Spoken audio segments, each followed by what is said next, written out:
2.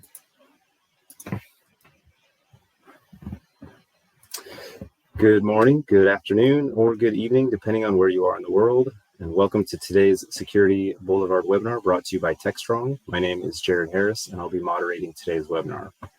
We have a great webinar for you today, but first we need to go through some housekeeping announcements. Today's event is being recorded, so if you miss any part of the recording, it will be available and made to you for on-demand viewing. And you can access this on demand by going to securityboulevard.com webinars, where its new house will live after today's event, or you can just use the link that we'll send to you after the webinar is over. We want, excuse me, we want to hear from you throughout the program, so please ask any questions, and Chris will be answering those throughout the program. Just any questions that you've got, use the Q&A tab, and anything that you want to chat for throughout the discussion, you can use the chat tab. Let us know your thoughts. Just say a quick hello if you want. And finally, if you want to stick around, or please stick around through the end of the webinar, we also are giving away a $25 Amazon gift card. So stay tuned to see who the winners are. So let's get started with today's webinar, Red Team versus Blue Team Intrusion Simulation using Wizard Spider, brought to you by Immersive Labs. Kevin, Alex, Chris, go ahead and take it away. Thank you very much. From us, we're doing this live, so please bear with us if anything happens. We've got some live infrastructure running, and things can almost certainly go wrong. But what we're kind of going to go today is we're going to do this red team versus blue team engagement. We're going to be simulating Wizard Spider, so we're going to use those as a basis.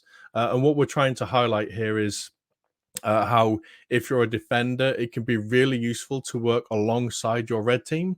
So if you understand the techniques, if you can see them as they're happening, then you can start to build up a really strong defensive posture. It also means that if you do, unfortunately, ever find yourself the victim of this kind of attack, because you've practiced this and you've figured out what those response patterns look like, hopefully you can respond a little bit easier. So for today, Alex is going to be playing the role of wizards and spiders. He's going to be playing our attacker. He's going to be using Cobalt Strike. He's going to be using some Maldocs, and we're going to see him put all of that together. So we'll see him constructing the socket. We'll see him using Cobalt Strike. As he's going along, he will have first move advantage, as is always the way. I will play the role of the defender, and we're going to jump into some logs, see if we can track what Alex is doing. Chris playing the role of the CISO. I'm sure he's going to annoy me with lots of questions about what's happening and how we should be responding. And then Chris will be taking some of your questions. He'll be challenging some of the things that me and Alex are doing and just drilling into some of that detail why. So that's what we're going to be doing. Chris, Alex, anything you want to add into that before we kick off? No, that was a very comprehensive summary. Yeah, let's do it. Okay, so we're going to start where an attack always starts, not with the defender, not even within the organization. Alex is going to show us what kind of prep an attacker will go through in order to start weaponizing some of their documents. And again, we're specifically looking towards Cobalt Strike here.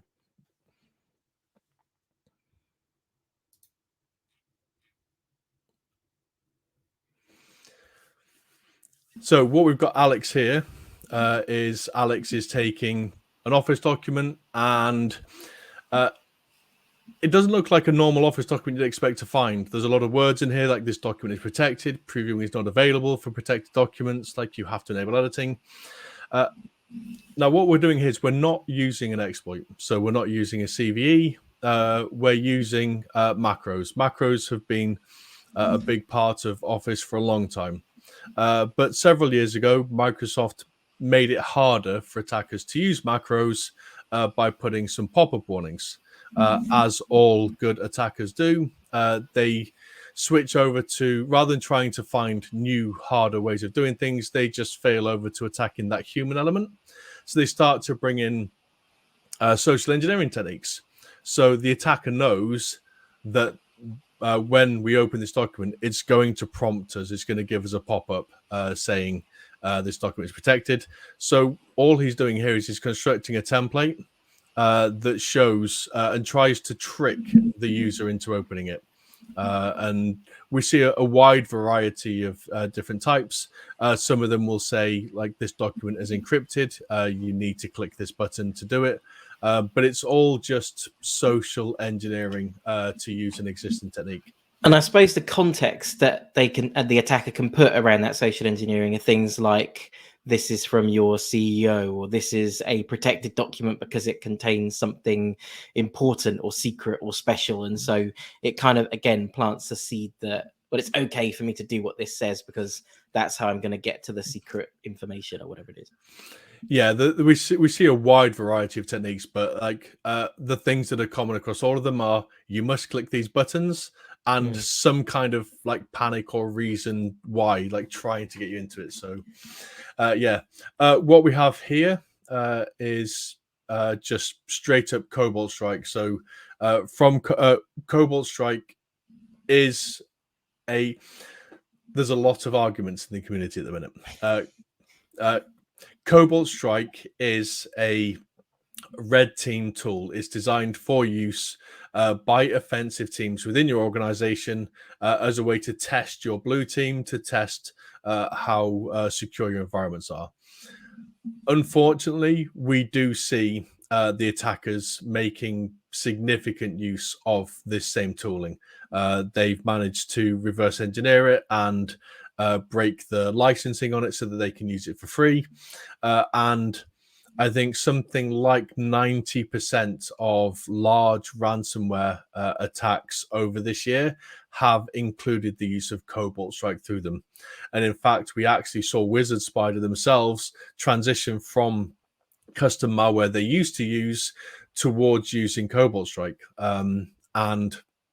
An example here. So the scenario we're going to run through is a well-documented Wizard Spider technique where they create this kind of macro document and they send it through. What we've got here is just straight up what comes out of Cobalt Strike. The attacker could take more steps to do more obfuscation, but the end result doesn't really change much from that. What is the reason for that shift to Cobalt Strike? Is it just because the tool allows for you to do what you need to do much more quickly and easily than rolling your own malware?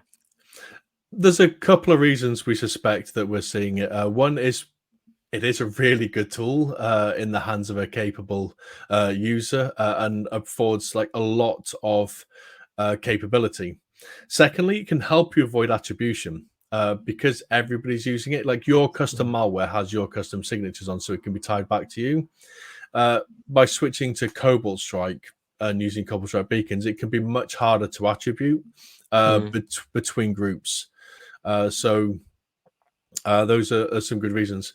It's also kind of interesting because like we as a defensive community in the cybersecurity have known about the existence of Cobalt Strike for a while.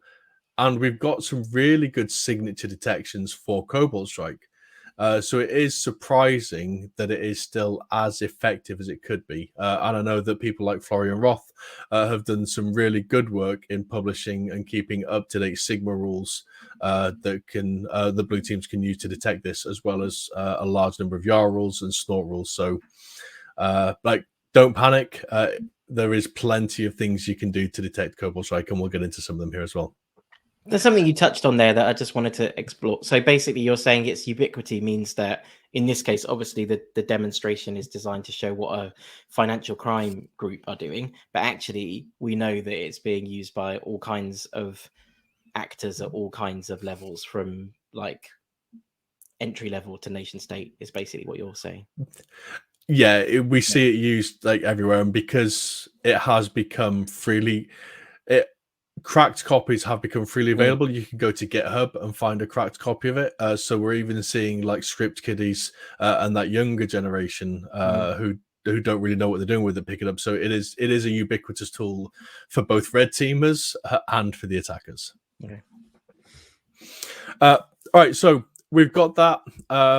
And what Wizard Spider would do now is they would craft an email, again, using some social engineering techniques, tricking me into opening this document.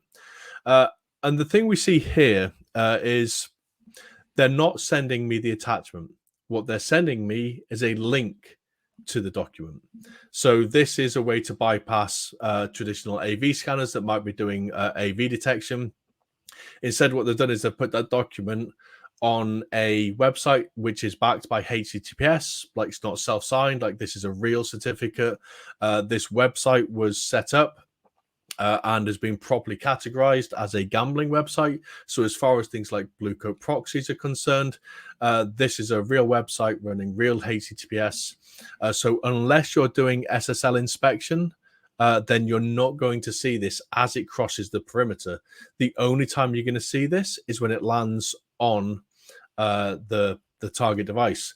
And if your EDRs don't have good detections, if your AV doesn't have good detections, then this is where it could start to go. And we are seeing, because SSL is so easy to set up, you can get it for free now.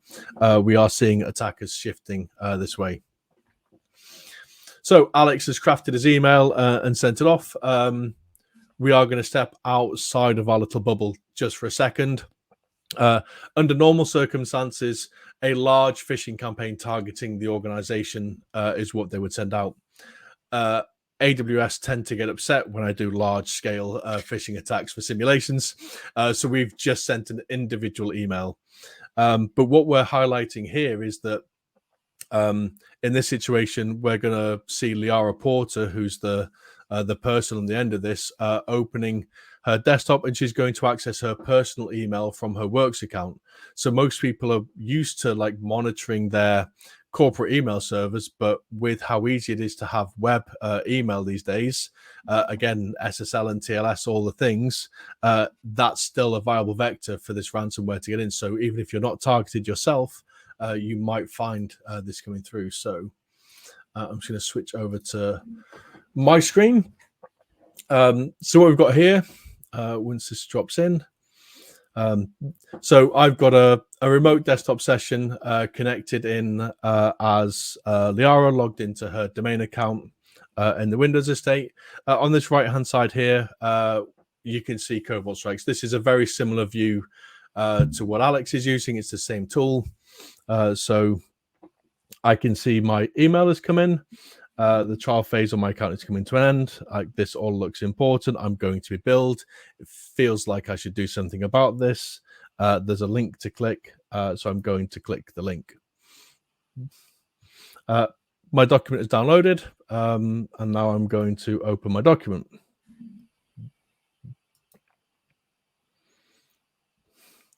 So again, so I can see these templates come in, I'm going to click Enable Editing like the document has told me to. And I'm going to click Enable Content, again, like the document has told me to.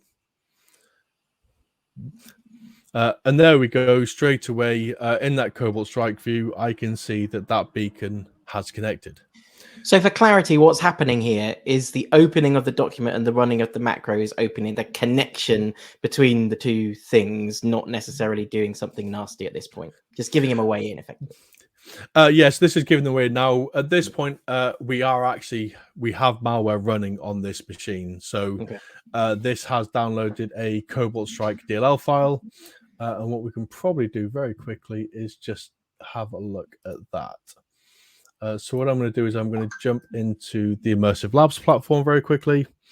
So what we've got here is I'm just playing the role of the analyst now. So maybe we had an EDR detection saying that something's been spotted on the box. Maybe we had a network detection. Maybe Liara, after opening her document and seeing that like nothing's happened, she might have reported this to the security team saying something's gone a bit weird. She might have forwarded the document. There's a lot of ways that document could have arrived to us. What I really want to stress is that as all of this is happening, Alex, the wizard, the spider, is still doing his thing. So we are already on the back foot and behind. You're already on the what when you're watching something like this in real time, you realize how much on the clock you are, like how how vital the timing becomes. If you had no clue that that thing had happened, you're on the like you say, you're on the back foot immediately. Yeah, so just for the purposes of time, because I know we don't have a lot of it, so I'm going to switch to my desktop. I've got some open source tools installed, so OLE VBA. These are free tools. If you've ever worked in a SOC or a CERT, like, you're probably familiar with these. They are the default tools you usually go to for this kind of analysis. And all I'm going to do is I'm going to take a closer look at that document. So it was called subscription something. So here we go. So I can see that this has fired off a few alerts. So I'd expect something like this might trigger some alerts and give us some openings. Now, there's some things we can pull out really quickly. So I can see there's a large array of data there, like just lots of numbers. That's probably going to be an encoded payload. So that might be a DLL file or an exe file. I can see a couple of file names, so I can see rundll32.exe, and there's some stuff in here, so I can see run stuff, I can see write stuff, create stuff, and alloc stuff. This is using like a really standard process injection, process hollowing technique, which we see in Cobalt Strike all the time. And again, these are things that you can really easily signature against your EDR. They might not be by default, but these signatures exist like in communities, and most threat providers can give this kind of context. So what we can get from this is we can decode that data, and that's going to give us the IP address that this thing is beaconing back to. So Cobalt Strike talks back to its C2 through something it calls malleable payloads, and that's encoded in here. So we can get that piece of information back really quickly. So we've identified the IP address that it's talking back to. I suppose my challenge, and like I put this out to the audience, like, given an IP address, how many people would know how to go and block that? At what point do we make the decision to add this to the block list? You're talking about blocking it as part of your controls in some way, so in a firewall or some other control that does something. Yeah, so if you've got traditional firewalls, you might be able to add the IP address in there. If you've got an IDS or an IPS, you might be able to, well, an IDS isn't going to give you much use in the way of blocking it, but if you've got an IPS, you might be able to put a rule on there. But like, who here, like, and I'm genuinely interested to know how many people have the ability to very quickly add something into their block list. Do they have to go through change control? What kind of checks and balances are in place in order to do that? And again, while we're making this decision, Alex is still progressing and is still active on our estate while we make this decision. Are there? I'm just asking more questions rather than giving you an answer. But are there clues in what you see here, and also from the nature of the document, that would lead you to believe that the best thing that you could do would be to block that IP? Firstly, and secondly, is there any, like, isn't it a bit like the horse is already bolted, he's already in though? So does it make a difference that you block his IP? Like, what would actually happen if we blocked it at this point? I don't actually know at what point Alex is at yet, but I mean, this is the conversation you should have. Now, there is a window. There is a point in time where we can stop this attack right now before too much damage has been done. Right. And blocking the IP address is one way of doing that. Now, unfortunately, in this example, we're using an IP address. The way I can see he's doing more stuff now. I can see stuff going on. The way that Cobalt Strike is designed, actually what would probably happen is we'd be using a domain name. A domain name is a much harder thing to block than an IP address. You can't put a domain name into a firewall. You have to like start going up the stack here in order to block this. And if you can block it, like, Cobalt Strike has the ability to do domain generation algorithm, which means that in 5 minutes time that domain could change. So probably the safest thing to do would be to completely disconnect the user. like get them, like in the most extreme, power off their device. And if we can do that really quickly, then we might be able to do it. But as we find ourselves working from home, by telling them to unplug the network cable, I've now lost all of my forensic insight into that user, especially if this user is a home worker. So I don't know what's happening there anymore. And if we just turn it off, we lose forensics. So it's a really tough balance to make between how much do I want to preserve evidence and understand, get context on what's happening, versus just turn everything off and protect myself. Now I can worry about that afterwards. And while we're seeing Alex doing things, how, can you give us a kind of go up quite a few levels away from the, you know, what he's doing actually with his hands on his keyboard, and instead think about what is he trying to achieve at this point? So once that document has been opened, what's his next goal, and then his next goal, and then his next goal? Because it obviously all doesn't just happen, you know, all at once. No. So the first role of the attacker is going to be persistence and lateral movement. That's where they're going to aim for first. So they've managed to get in through social engineering by convincing user to open a document. Now, once that happens, if the user was to restart the device, that connection's gone. So just a reboot might be enough to kick them out at this point. There's a couple of questions that have come in, Kev, that I'm just going to pick up quickly. Neil's asking about free tools, and I think there are a lot of them. So that might be a thing that maybe we follow up afterwards on, Neil, but it is a great question. And then Ernest is asking, how did we go about identifying that IP address before we did the blocking? I'm right in thinking it was in the analysis that you did on the document. Yeah, so in that document we ran OLE VBA. There's another script you can run which will actually decode that block of numbers, give us the DLL file, and that's the easiest way to get that IP address. Now there are ways the attacker can obfuscate it, but for a default Cobalt Strike beacon, you can get that IP address, and that would take you like 3 to 5 minutes if you've got the environment set up and ready. Okay. Yeah, so to go back to what Alex is going to do next, it's all about persistence. So if this user turns their device off, the attacker needs to maintain persistence. So they'll be looking to maintain persistence on, first of all, on this device. So if this user restarts, then I can come back. But looking to also move across the network. So if this user's device is terminated and turned off, what other vectors do I have to come into the network? And this we can see a little bit later on, so I don't want to ruin that surprise.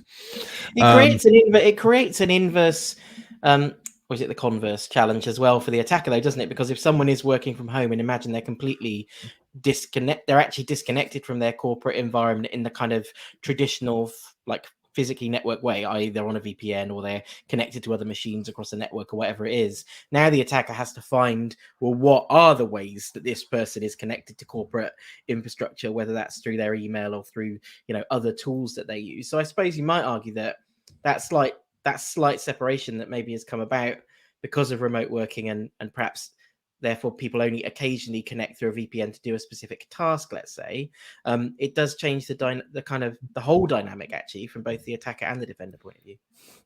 Yeah, so we can see Alex is racing ahead. So I just want to drop a couple of things in here. So we've got full event logging on this device, so we can see all this coming. Everything's going into Elasticsearch for us here, but this could just as easily be Logarithm or Elk or Splunk or any, like, insert name of your favorite seam here. As a threat hunt, there's some things we can do. So looking for .docm files or .xlsm or pptm files inside a downloads directory is a key indicator. So the M on the end of the file extension determines that this is going to contain macros. You can't have a doc file that runs macros. Windows won't let you save it, won't let you run it. And looking for those things appearing in download folders is quite an easy seam rule to write. And you probably shouldn't find users just randomly downloading macro documents into their folder. So again, if we didn't have knowledge of Liara sharing this, if we didn't have the document, running this threat hunting rule could give us very quick indication and allow us to start pivoting towards that. So there's a lot we can do from there. And then if I grab another query. So if I just so this is our docm file, so I can see it's created in the R reporter. I can see the file name, I can see the host name, so I know exactly which device it's on. And if I just have a look at some surrounding documents, so this is a thing that a lot of people like. Timeline and context is important. So taking that one event, and instead of looking for the next signature to look for, just looking at what happened around that can give you a lot of context. So if we just pivot around that, we can see a lot of things start to happen. We can see those network connections going out to the 54.IP address. We can see what can we see here? We can see the network connections. We can see processes starting. We can see users logging in and logging out. So we start to build some context around that from one very quick search. Now, what I'm going to do is, just because I can see from Cobalt Strike that Alex already has local administrator on our box, on the our reporter's machine. So I'm just going to hand over to Alex, and we can take a look from that attacker's perspective. I thought Alex was just like the Stig in this thing. I didn't think he was going to talk for the whole thing. I'm so not Alex, that antisocial.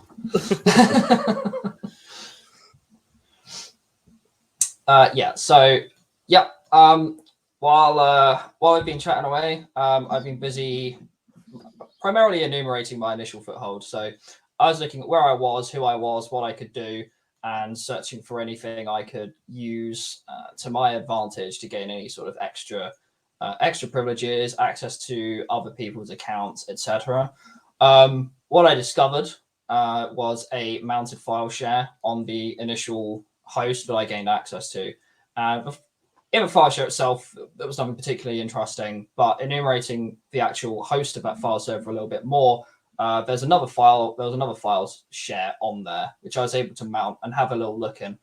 And inside that, there was a custom C# executable, which I've pulled and had a quick look at. And I just need to share my screen again. It's that one.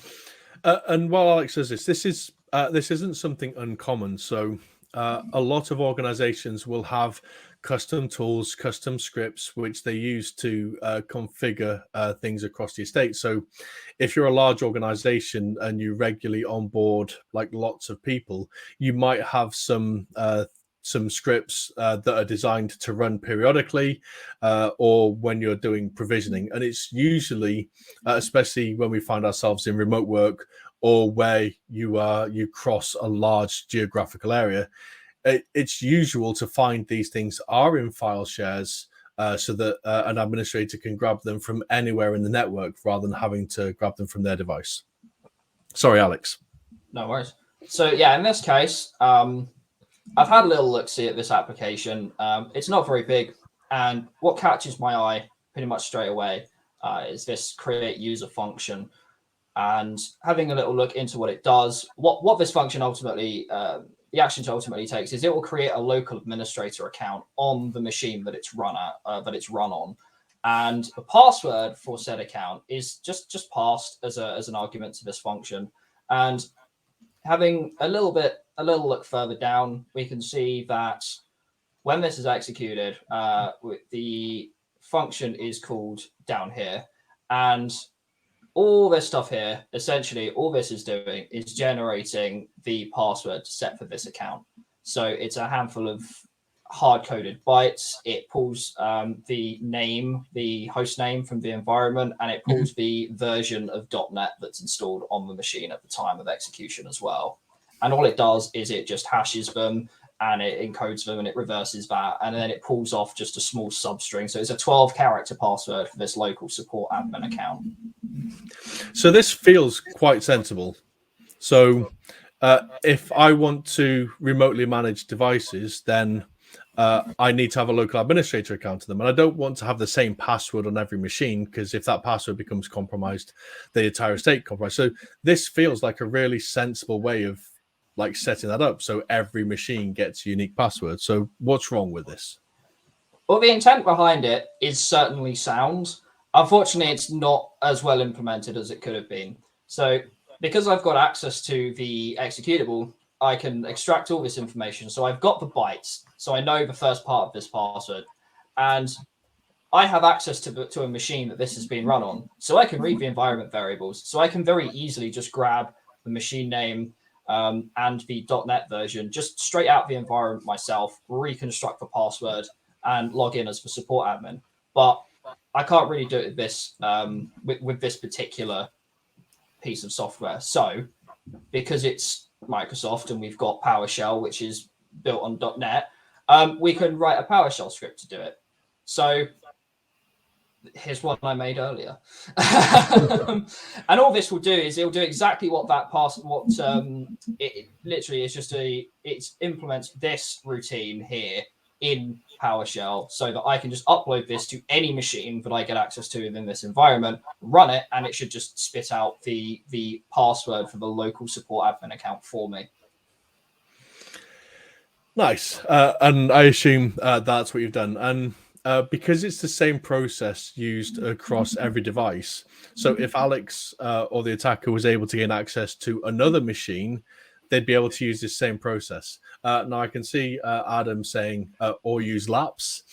So Laps is a Microsoft solution for effectively this. So it's local admin permissions and as a service. So there are lots of things that you can do to do this. And rolling your own crypto is definitely not the right way of doing this.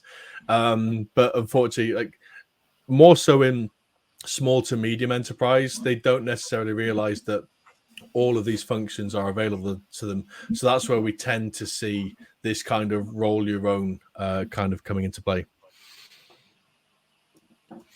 All right. So that gave you access to the admin. So what's your next step, Alex? And then we'll go back to me. Well, with that password, with access to that account, I've now managed to make my way up to the local system account on that initial machine, which is good news for me because I can now do pretty much whatever I feel like locally on this machine. So my next step is I want to look at persistence. I want to be able to get back onto this machine if the blue team catches up and manages to close down my initial beacon. Cool. Thank you. I will let you get to that if you haven't already managed to do that while we've been waiting. So we can go to logs now. So when we saw that correlation before, we saw that we saw some of the users logging in, so we can see the support admin account logging into. So Chris, I'm going to ask you this question, and I welcome feedback from those of you watching. Is this the point we turn Liara's computer off? Well, you have quite a. I mean, I feel like from an log analysis point of view, like I felt like you had quite a lot here. Like I was already a bit worried. Like I would probably have turned it off. Like she opened the document. She opened the document. You knew it was bad. Like at that moment, I'd be like, okay, well, you just turn this off. I'll come and get it. Like maybe step away from it now. Like it's probably best. Yeah, I think I would have done that. I think I would have done that pretty quickly. I think it's different to I got a dodgy email, but I didn't click the link. To I got a dodgy email. I clicked the link. I downloaded the thing. I opened the document. I enabled the macros. Like, yeah, I think I would say. I mean, Chris in the chat is saying no. It's a good. You can qualify your no, Chris, if you want to. But I think I would have erred on the side of caution. Well, assuming that she's not the CEO or something, in which case that might have created you some potential business challenges. Yeah. So I mean, so we are 20 minutes into this process. That's about how long we've been in here for now. So assuming we have perfect visibility and we were able to get in there and shut this down, we're good. If we were delayed by this much time, so what Alex already has is Alex has the hash for Liara's password. He has the admin password and the admin account for local machines. And he has some kind of network access. So as part of his enumeration, Alex will have identified that there is a VPN server for this account. And he can identify that from the outside as well. So knowing what the organization is, because we've got the host names, the domain names, we could just scan the internet, scan their IP range. So if this computer was turned off, if I find anything that uses Microsoft authentication, then we can just use something like NTLM replay or pass the hash, and we can use those credentials and go in. If Liara doesn't have a strong password, we might be able to hash that password. So at this point, to go back to a phrase used earlier, like the horse is already bolted. Like turning off that laptop, if we haven't done it in that first 20 minutes, the attacker It's almost can like just... we're doing it. Yeah.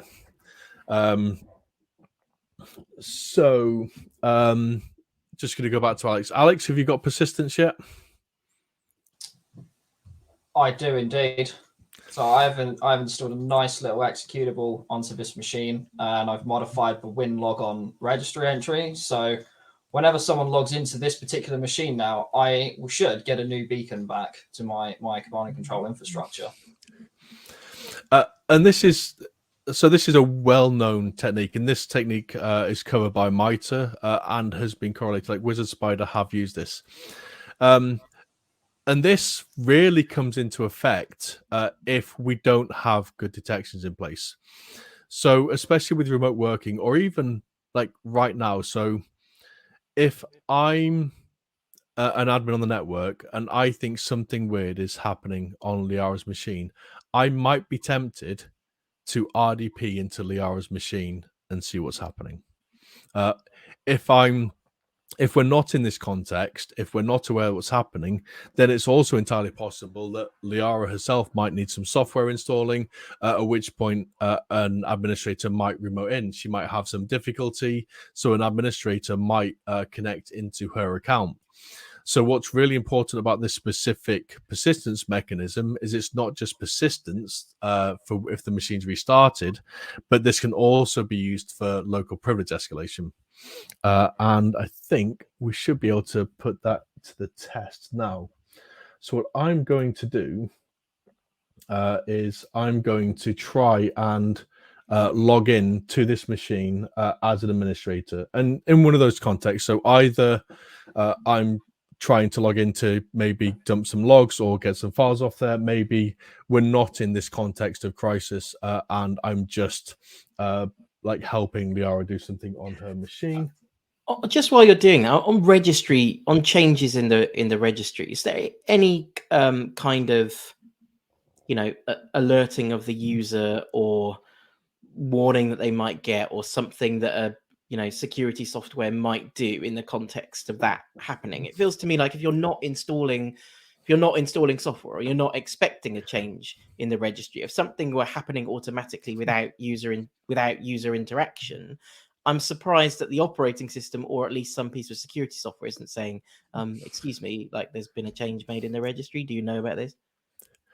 You are absolutely right, and we do have that available to us in logs, and I can probably jump into the logs and show us exactly where that took place. But we also have to remember that this was done as an administrator using something built by Microsoft for making registry changes. Yeah, so there's no reason for it to be alerted on. I don't suppose it's a perfectly normal thing.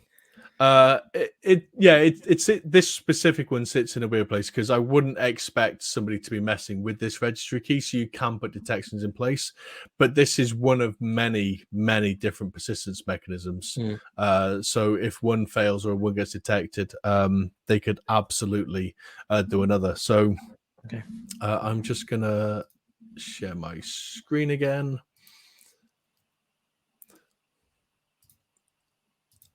Again, so all I've done here is, like I said, I've logged into that remote desktop, and this could be, like I said, to either help or to maybe try and dump some logs or gain some forensics. But what we can see here is we can see that the act of me logging in has given us this new connection in Cobalt Strike. That's the persistence mechanism firing off. And again, so Alex now has multiple accounts that he can do. And at this point, again, because he's still got access to the network, Alex can also start to pivot. So he's got valid credentials for other parts of the account. So he could start accessing other hosts, other services, and I'm pretty sure that's what he's going to be going and doing now. So, Alex, what are your next steps now you've got access to this account? So I'm getting excited at this point because what I've got with this account is I've got a domain administrator. So I'm having a great time over here. This is I sort of hit the jackpot with the user that's gone and triggered this persistence mechanism. So what I can do now is one of the first things I want to do is I want to find out what's going on this machine.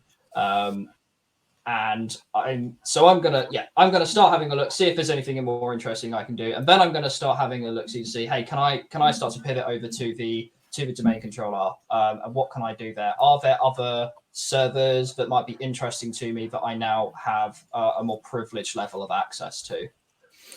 Before you do that, just to interrupt that whole flow. So Adam's asked if it would be too long a task for us to see the share enumeration. Are you all right to throw screen share back to you and just walk through those first kind of steps you took when you did that enumeration? Yep, sure, no worries. Let me just find the right window to share. Bear with us, Adam, as we switch over to that. And this is a really important point. So understanding how the attackers work is important. And there's a lot of threat intelligence that gets shared that shows the exact commands that attackers will run, like the syntax they use, the way they go through things. So this is where like red team versus blue team engagement really starts to shine. So as a blue team, as a defender, watching what Alex is doing in real time and then comparing that to logs that are happening in real time, like, is such a powerful learning experience for me. I'm Alex, hoping the font's not too small to see here. No, it's readable. It's readable. Excellent. So when I was enumerating this machine, when I start looking for interesting sort of shares and things, first thing I'm going to run is net use. So net.exe, standard utility on every Windows machine going, and this is just going to list some of the shares that are already mounted. Now, when I first looked at it, this one here wasn't there. This top one here is home on 10.10.15.171. That's the only share that was mounted. But from this, I've got an IP address or a host name perhaps, which tells me, right, there's a server here that's sharing, that's hosting some file shares.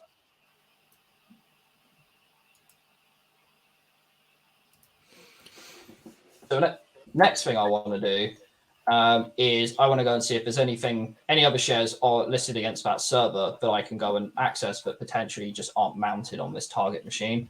And I can see that home, which is the share that I've already seen is mounted, is there. Good.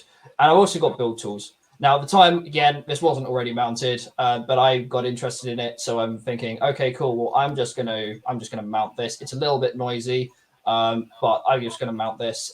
It may, defenders may catch it at some point, but my kind of goal is I'm going to get some persistence and alternate ways in. So I'm not too worried if in a few days' time, someone notices that I mounted a share here. And then to do that is literally just net use again. And I'm hoping I'm not going to deafen anyone with my keyboard. So all I'm going to run is I'm just going to run net use again, but this time I'm going to pass it an argument to tell it, hey, I want you to go to this host and I want you to mount this share for me on my current machine. Cool. Right. Thank you, Alex. I'll let you get back to completely compromising our network while we chase our tails and try to catch up with you.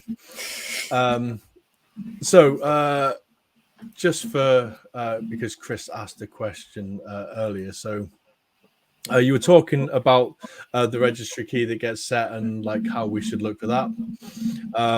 So here's an example of that. So this was a rule that was taken actually from a Sigma rule. So if you're not familiar with Sigma, so Snort is a pattern matching rule engine for network traffic. Yara is a pattern matching rule generation set for files. Sigma is exactly that, but for for logs files. So we can take a Sigma rule, which is written in a generic format, and we can have it output a query that we can run, and it targets most of the popular themes. So what I did here is I went on to Encoder, which is a free resource for sharing Sigma rules. In fact, let me find it. So encoder.io. It's a free resource for Sigma rules, and that's the wrong place. Will actually allow you to convert the rules as well. So I took that rule, I put it into Elasticsearch, and here we can see I've got that hit. So I can see that registry key being set.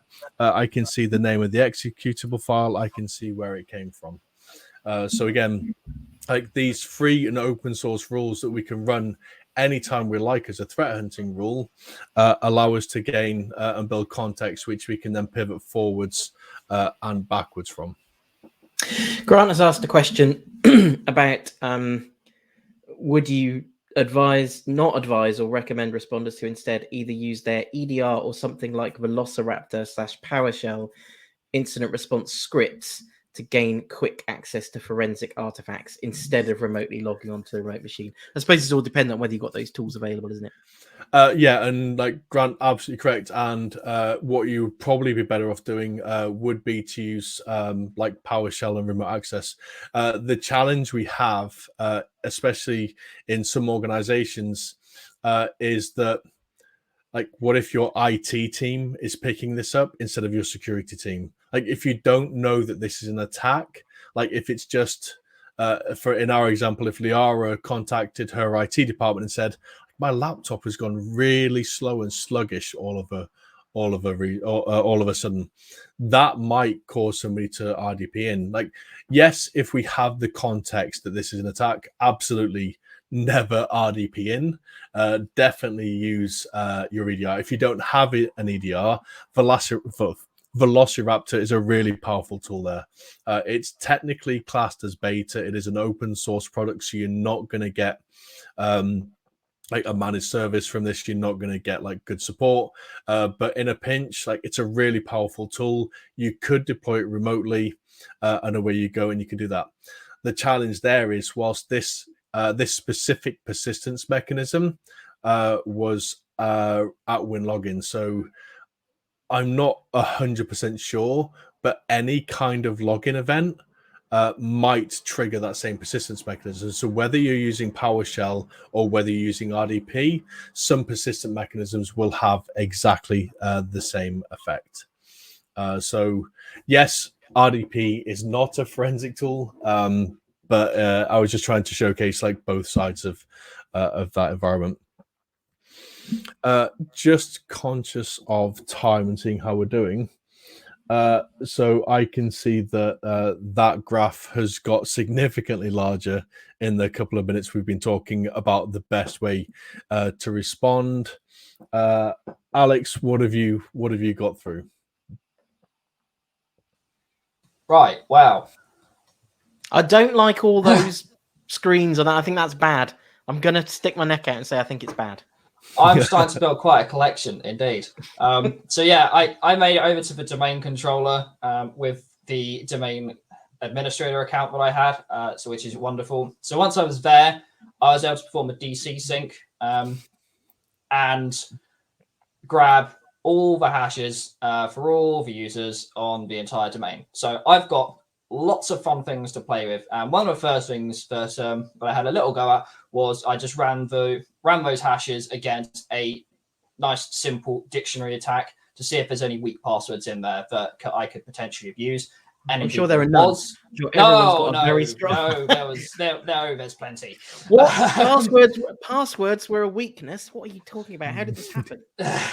So with that in hand, as Kev mentioned earlier, through enumeration, I would have been able to determine that there is a VPN service running in on this network, and that is incidentally hooked up to LDAP, which is good times for me because I've now got a few users' passwords, so I can drop into the VPN using legitimate credentials, RDP onto a machine using the same credentials, and I can drop another another beacon on there. So I've got another beacon running on an additional machine inside this network now, and I can potentially go and drop that beacon onto any machine that this user may have access to.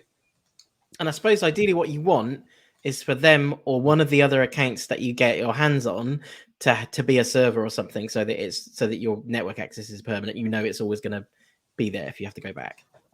Yeah, if it's a domain admin account or something like that, it's great. But not necessarily going to rotate too often. They're not going to a lot of them won't disappear very quickly. And once you've got a domain admin, I mean, it's mostly, not always entirely, but it's mostly free reign across the entire estate. It depends if there's a multi-domain setup or anything like that. Yeah. And one of the things we see, in Cobalt Strike, we can see that running that DC sync command through Cobalt Strike has actually exported all of those credentials through the Cobalt Strike C2. So we wouldn't necessarily see the more traditional exfiltration where somebody might run Bloodhound. They might zip up those artifacts and export them over HTTP. Cobalt Strike is doing all of this for us inside that malleable C2. If you're not familiar with Malleable and the C2 framework, this is one of the core components of Cobalt Strike, what makes it so powerful. And it is effectively a way to disguise your C2 traffic. So when we talk about C2 traffic, we're talking command and control. So commands running like to and from the client and the server. And what Malleable will hide that so it looks like maybe traffic from a newspaper or a Google search or something from a blog, and will hide itself in that in ways that make it incredibly difficult for traditional network services like Snort or Suricata to detect that, especially when this is all wrapped inside HTTP and HTTPS. So like Malleable can be incredibly difficult to find, which is why it's so important to be able to extract those indicators of compromise either from the payloads that are delivered or from event log correlation. And just on that, so attackers aren't the best at setting up their infrastructure, especially with things like Cobalt Strike. So as well as looking for standard indicators of compromise, like IP addresses, like files, like signatures, it's really important to look at NetFlow and look for periodic behavior. So one machine connecting to the same domain every 30 seconds is probably C2 traffic. And the other thing, like we mentioned, so at this point, we've got to consider that every single user account is compromised. The domain admin has every credential. And like I said, through that VPN server, Alex can now pick any of those accounts. And we're 50 something minutes into this engagement. And this is how quickly attackers are now moving. We used to talk about dwell time being something. I think the average dwell time for an APT group is 172 days. That's how long they're in your network before you detect them. When we're specifically talking about ransomware operators, financially motivated groups, that dwell time is hours, if not days. I think it's because they're not.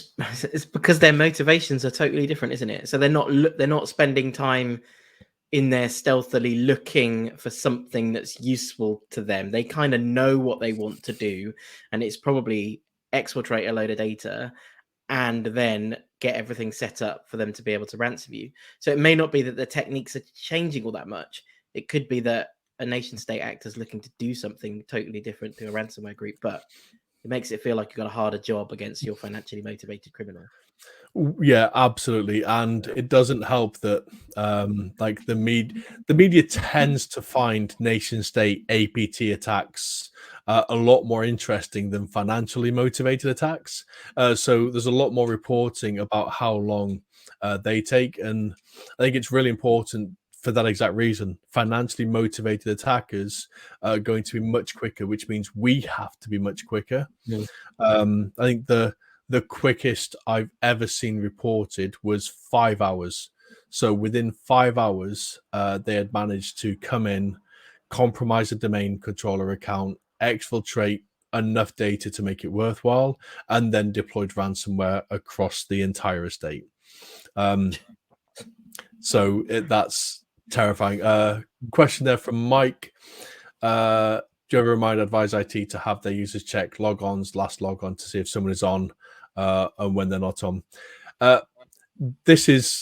This can be incredibly powerful, but it can also be full of false positives. So what we're looking there is trying to track human behavior and look for things that are out of the ordinary. So Liara Porter, our example, does she often log in at 3 o'clock in the morning to check her email? If not, that is probably something suspicious. But it also, in this world of hybrid working that we find ourselves, it is more likely that those machines might connect in at weird hours in the morning if they're looking to get updates.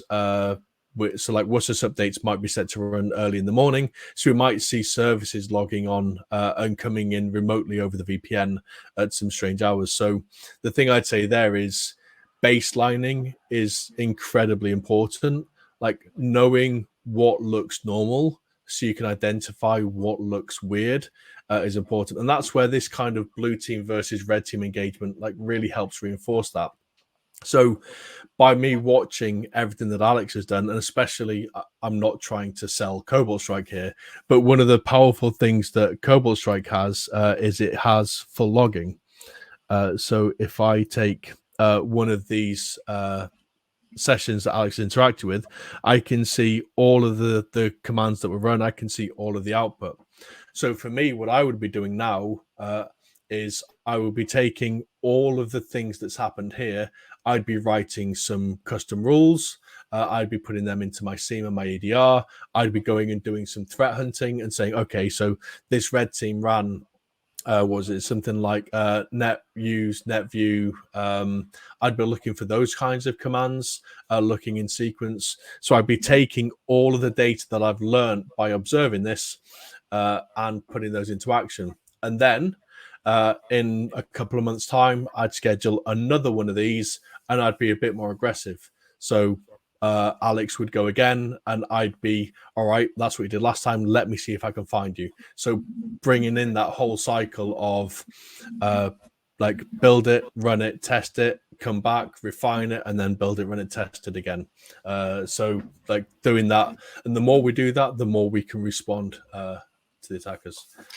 Just want to make sure we covered all the questions. There was a question about the Sigma, I think the Sigma rule, where it came from. I think you were going to show the URL. Someone was asking what the name of that site was. Yeah, just give me a second and I will drop that in here. Sorry, I can't type and talk at the same time. It's very complicated. It's difficult to do. It's difficult to do. I'll be happy to upset you while you do that if you'd like. He's very smug, isn't he? Well, I'm afraid I've now ransomwared your domain controller and your whole file server. Of course you have.